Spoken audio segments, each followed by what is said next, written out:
It was a crisp autumn morning in Washington, D.C., the air cool and fragrant with the scent of fallen leaves. The iconic White House gleamed beneath the golden sunrise, its grand columns standing tall as a symbol of American democracy. Tourists from across the nation lined the black iron gates, hoping for a glimpse of history in motion. Among the crowd stood a boy no older than 10. He had a mop of brown hair and wide, curious eyes that darted around in wonder. His name was Ethan Parker, a fourth grader from a small town in Ohio. This trip to the nation's capital was a dream come true, a chance to witness the place where decisions shaping the country were made. But there was something else stirring inside him. A question. Ethan clutched his father's hand as Secret Service agents, dressed in sharp black suits with earpieces curling behind their ears, moved swiftly around the White House lawn. Their movements were calculated, watchful eyes scanning every shadow. To the boy, they seemed like figures from a spy movie. "Why are there so many of them, Dad?" Ethan whispered, his voice tinged with curiosity. His father, a former Marine, chuckled softly. "They're here to protect the president, son. It's their job." Ethan frowned. But why does he need so much protection? Isn't he just a person like everyone else? His father paused, looking down at his son's earnest face. "That's a good question, buddy. Maybe you'll get to ask him yourself someday." As fate would have it, someday came sooner than expected. By a stroke of luck, or perhaps destiny, Ethan's school had been invited to a special event at the White House Rose Garden that very day. A Future Leaders of America gathering where young minds could meet the people leading the nation. Ethan had no idea his question was about to take him somewhere no school lesson ever could. When the time came, Ethan stood among dozens of students as the president emerged from the Oval Office. With his unmistakable golden hair and commanding presence, Donald J. Trump took to the podium. His voice boomed with the familiar cadence Americans had come to know, equal parts confidence and authority. "Welcome to the White House," Trump greeted, flashing a smile that lit up the crowd. "It's young people like you that make this country great. You're the future. And today you're standing at the heart of American democracy." Ethan's heart pounded in his chest. He wanted to ask his question, but how could he? What if it was silly? What if the president laughed? Yet as the event proceeded, his curiosity only grew stronger. When the floor opened for questions, Ethan's hand shot up before he could stop himself. "You there," the president said, pointing directly at Ethan. "The young man in the blue jacket, what's your name?" The world seemed to pause. Every eye turned toward him. His mouth felt dry, but he swallowed his nerves. I'm Ethan, Mr. President. From Ohio." "Well, Ethan from Ohio, what's on your mind?" Trump's tone softened slightly, leaning forward in interest. The boy took a deep breath. "I was just wondering.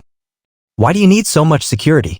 I mean, you're the president, but you're also a person like everyone else, right?" A hush fell over the garden. It wasn't the usual question about policies or space exploration. It was simple, but it cut to something deeper. For a moment, the president didn't speak. He studied the boy carefully, as if seeing a glimpse of something familiar. And then, with a warm smile, he said, "That's a very good question, Ethan. Come here a second." The Secret Service hesitated as Ethan glanced toward his teacher, who gave him an encouraging nod. Slowly, he walked up to the podium where the president gestured to a nearby bench. "Let's talk about that," Trump said, sitting down beside him. "Because it's a question more people should ask." What followed was a conversation Ethan would never forget, a conversation about the true meaning of leadership, the cost of freedom, and a lesson in patriotism that would stay with him forever. Ethan's sneakers crunched softly on the stone path as he approached the bench where President Trump now sat. The boy's heart thudded against his ribs. He had never been this close to someone so important, someone he had only seen on television.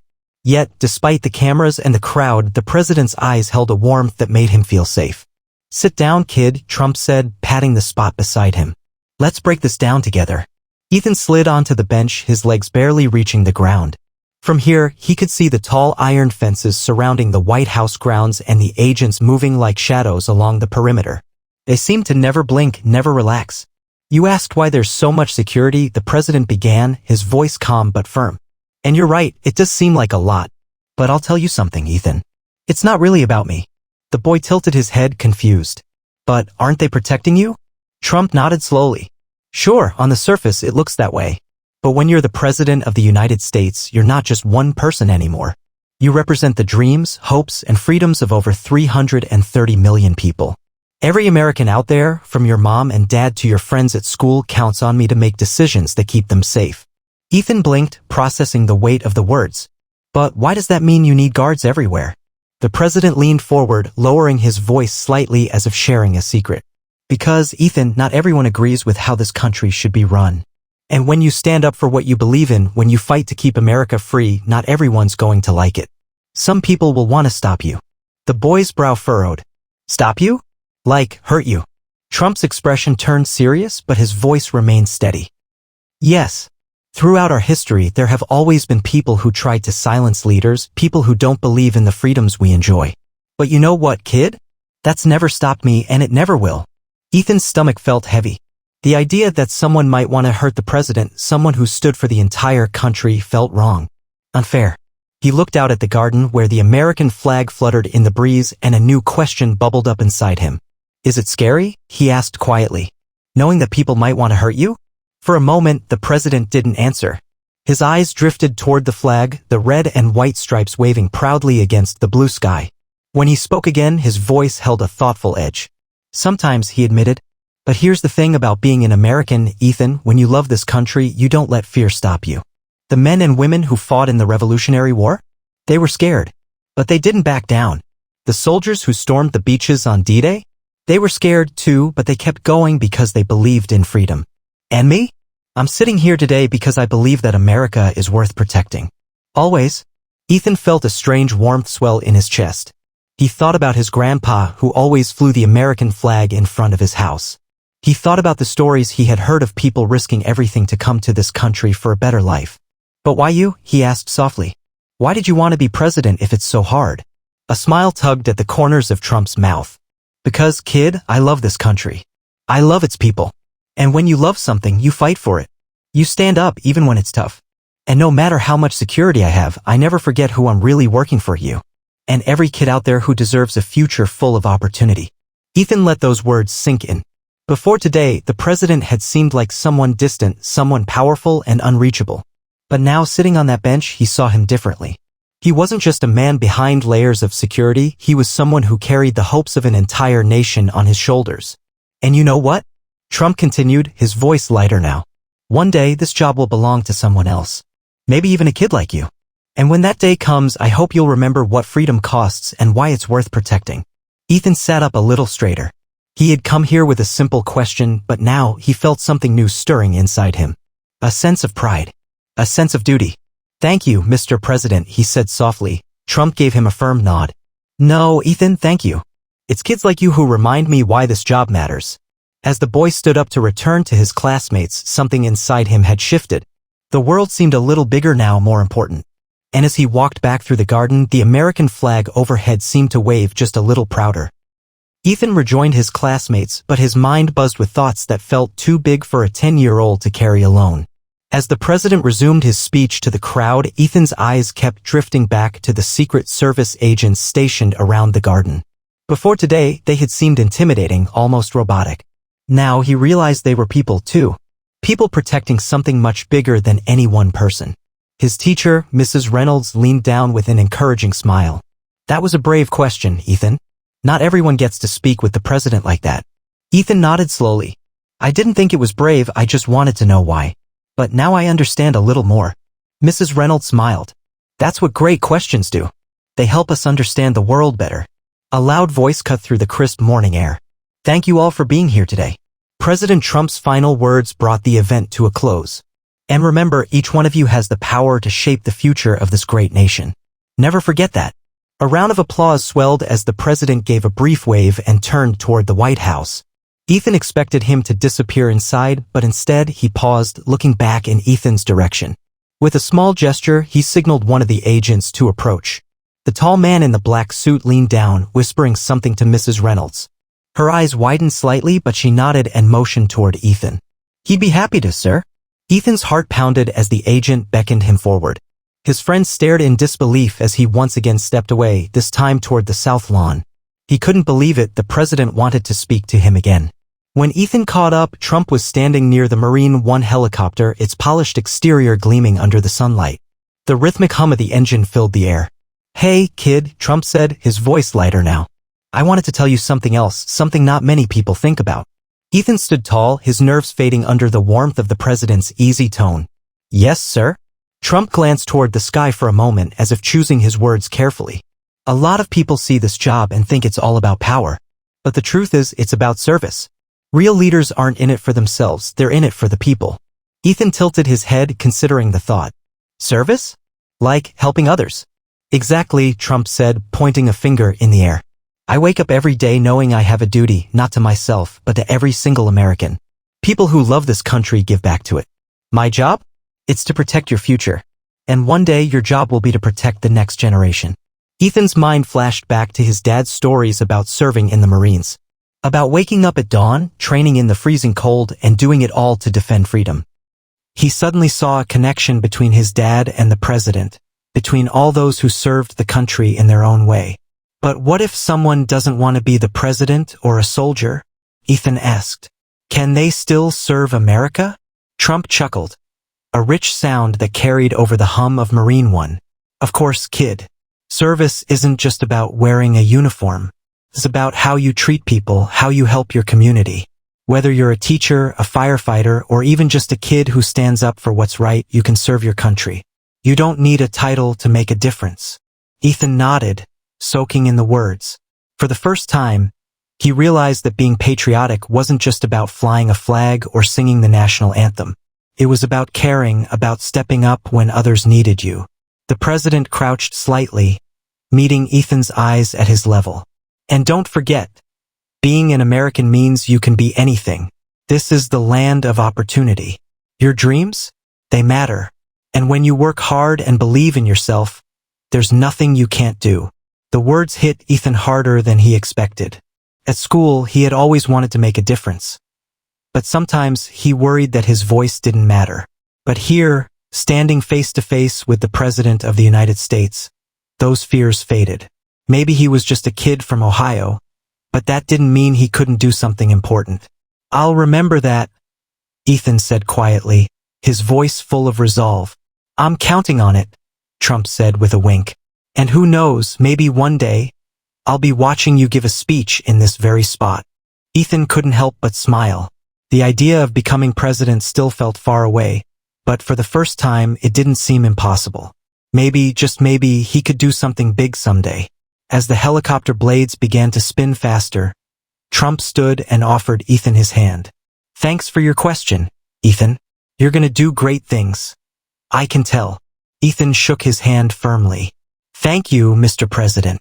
And with that, Donald Trump stepped onto Marine One, leaving Ethan standing a little taller, a little prouder, and with a heart full of new possibilities. As Marine One lifted off the south lawn, the powerful rotor wash stirred the air, sending golden leaves swirling around Ethan's feet. He watched the helicopter rise, his heart still pounding from the conversation he had just shared with the most powerful man in the country. The roar of the engines faded as the aircraft disappeared into the sky, leaving behind a boy forever changed. Ethan turned back toward the rose garden, his mind swirling with thoughts. What the president had said stuck with him. Service is about helping others, not just having a title. It wasn't just the job of a soldier or a politician. It was something anyone could do. As he walked back to his classmates, he caught his father's eye. Mr. Parker had been standing at a distance, his posture straight and proud, the way he always stood when something moved him deeply. Ethan barely had time to react before his dad crouched down and wrapped him in a firm hug. I'm proud of you, son, his father said, his voice thick with emotion. You asked a question most grown-ups wouldn't have the courage to ask. Ethan grinned, feeling a new kind of pride swell in his chest. I just wanted to know why, Dad. But I learned a lot more than I expected. His father pulled back, meeting Ethan's gaze with serious eyes. What did you learn? Ethan thought for a moment. How could he explain it all, the responsibility, the risk, the love of country? He decided to start simple. I learned that being the president isn't about being famous or powerful. It's about taking care of everyone, even when it's hard. And that you don't have to be president to make a difference. You can help people no matter who you are. His father's face softened. That's a lesson some people take a lifetime to understand. Ethan smiled. I also learned that being brave doesn't mean you're not scared. It means you do what's right anyway. A flicker of pride lit up his father's face. That's true, buddy. And you've got that kind of courage already. As they returned to the group, Mrs. Reynolds gave Ethan a look of quiet admiration. What did the president say to you, Ethan? Ethan hesitated, not sure how to put such a big conversation into words. He said that we all have a job to serve our country, even kids like me. A few of his classmates murmured in surprise. To them, the president was just someone on TV. The idea that he had taken time to speak with Ethan and that his words mattered left them wide-eyed. A boy named Lucas, who usually teased Ethan about being a quiet kid, leaned closer. What else did he say? Ethan lifted his chin, feeling a confidence he hadn't known he had. He said that anyone can make a difference. You don't need to be a president to help people, you just need to care. The words hung in the air, weighty and real. For the first time, his classmates weren't laughing or teasing. They were listening. As the group made their way toward the buses waiting beyond the gates, Ethan's mind kept spinning. What could he do to serve? He wasn't the president. He wasn't a Marine like his dad. But there had to be some way to make his community a little better. The ride back to their hotel was filled with chatter, but Ethan stayed quiet, gazing out the window as the monuments of Washington, D.C. blurred past. The Lincoln Memorial, the Capitol, and the Washington Monument stood tall, a reminder of the men and women who had shaped the country through sacrifice and service. That night, as Ethan lay in bed in his hotel room, he couldn't shake the feeling that he had been given something special, a spark. And the more he thought about it, the more he realized that a spark wasn't meant to stay small. It was meant to grow into something bigger.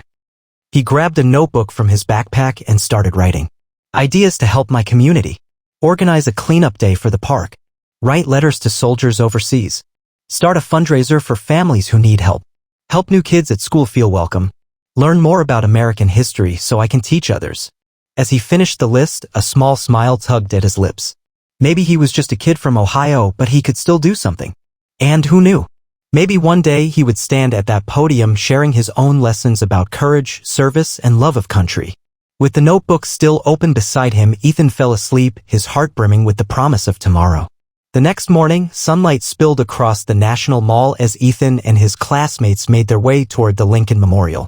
The crisp Washington air carried the sound of distant conversations and the faint rustle of American flags waving in the breeze. But Ethan's mind wasn't on the usual sightseeing. His thoughts were still back at the White House on the president's words and the list he had written the night before. As he climbed the marble steps of the memorial, he paused in front of the towering statue of Abraham Lincoln. The former president's face was calm but resolute, his hands resting on the arms of the great stone chair. A leader who had carried the weight of a nation divided. Ethan remembered something Trump had said, real leaders aren't in it for themselves, they're in it for the people. Lincoln had known that truth too, leading through the Civil War when the very soul of America was at stake. Mrs. Reynolds gathered the students around. This memorial honors Abraham Lincoln, she began, her voice echoing softly in the open chamber. He believed in keeping the country united and ensuring freedom for everyone. He once said, the best way to predict your future is to create it. Ethan's heart stirred at those words. Maybe he couldn't change the whole country, but he could change a little piece of it. As the tour continued, Ethan found himself walking beside his dad again. The tall Marine moved with quiet strength, but today there was something different in his step, something proud. Dad, Ethan said hesitantly, do you think I could really make a difference? I mean, I'm just a kid. His father smiled and rested a hand on his shoulder. Ethan, every big change starts small. Even the greatest leaders, Lincoln, Washington, the president you met yesterday, they all started as kids with questions and ideas. You've already taken the first step by caring enough to ask. That's more than most people ever do. Ethan's chest swelled with determination. If they could do it, so could he. When they returned home to Ohio a few days later, that spark inside Ethan hadn't dimmed. If anything, it burned brighter. The following Monday, he marched into school with his notebook tucked under his arm, ready to turn his ideas into action. During recess, he approached Mrs. Reynolds while she graded papers on the playground bench. Mrs. Reynolds, he asked, shifting his weight nervously. I was thinking maybe we could do something to help our community. Like a project. Would that be okay? The teacher looked up, surprised but intrigued. What kind of project, Ethan? He opened his notebook to the list he had written that night in D.C. We could start by cleaning up the park. It's messy and I know a lot of families go there. And maybe we could write letters to soldiers like my dad's friends who are overseas. They don't always get a lot of mail and I think it would mean something to them. Mrs. Reynolds beamed. Those are wonderful ideas, Ethan. Why don't you share them with the class? The thought made his stomach flip. He wasn't used to speaking in front of everyone, but as he remembered what the president had said about courage, he knew this was his moment to step up. When the class returned to the room, Ethan stood at the front, his palms sweating as he held his notebook tight. I I know I'm just a kid, he began, his voice shaky but growing stronger. But I think we can make a difference here. We could clean up the park or write letters to soldiers, little things to help others. The president told me that you don't have to be in charge to help people. Anyone can do it. Even us. For a heartbeat, the room was silent. Then Lucas, the same boy who used to tease him, raised his hand. I'll help with the park cleanup, he said. My little sister plays there, and it's kinda gross. I'll write letters, chimed in Mia, who loved drawing pictures. Soldiers would probably love to get art too, right? One by one, hands shot up. Ethan's idea was becoming something real. By the end of the week, the entire class had organized a park cleanup. Parents joined in. Neighbors noticed and pitched in too. What started as one kid's question in the rose garden had become a movement that rippled through their town. But Ethan's favorite part came when they finished writing the letters. His dad helped deliver them to a Marine Corps unit stationed overseas. A month later, a package arrived, a framed photo of a group of smiling Marines holding the class's letters with a note that read, "Your kindness reached us from across the world. Never stop believing that small acts of service can make a big difference. Semper Fi." Ethan hung the letter on his bedroom wall right next to the American flag his grandpa had given him. He knew he wasn't the president. He wasn't a soldier. But he also knew this: he didn't need a title to serve his country. He only needed a heart willing to help and the courage to start. And as he lay in bed that night, he imagined a future where he would continue asking the big questions and taking bold steps. Maybe, just maybe, one day he would stand behind that podium in the Rose Garden sharing his own story with a kid who had questions about the world. After all, that was the promise of America, a place where anyone could make a difference. And Ethan was just getting started.